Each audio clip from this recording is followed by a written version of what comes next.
Lentil and vegetable curry soup. I love making this soup. It has lots of flavour and is so versatile with the ingredients that you can use, as you will see shortly. And the curry flavour brings it all together in a very satisfying soup.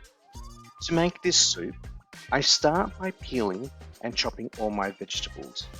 Today I'm using a combination of zucchini, carrots, celery, potatoes and onions.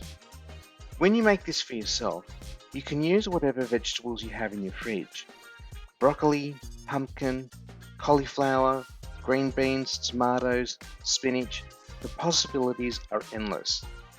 This recipe is great for using up any leftover vegetables you might have at the end of the week that are still edible but are starting to wilt or lose their freshness.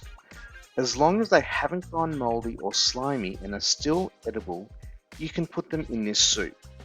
Once I have finished preparing all the vegetables and have put them into my pot, I place the pot on the stove and add 2 cups of red lentils, 1 litre of vegetable stock and 1.5 litres of water. Then I turn on the stove and wait for the soup to come to a rapid boil. Once it starts boiling, I turn down the stove to a low setting and allow it to cook for about 30 minutes. During this time, I give it a really good stir from time to time. The lentils will fall to the bottom of the pot and will burn if you don't stir the pot every 10 minutes or so. So please make sure you stir the pot to prevent this from happening. After about 30 minutes, I check to make sure the vegetables are fork tender and ready to be pureed. Once they are, I grab my stick blender, also known as an immersion blender, and puree the soup until all the lentils and vegetables have been broken down and it becomes a smooth consistency. You can also do this using a regular blender if you don't have a stick blender. Alternatively, you can push it through a sieve or muesli if you don't have either of these. Now that it is pureed, I taste test to check the seasoning. I thought it needed more salt, so I added extra salt. You can season it to your own liking. And finally, I added half a tablespoon of curry powder and stirred that through.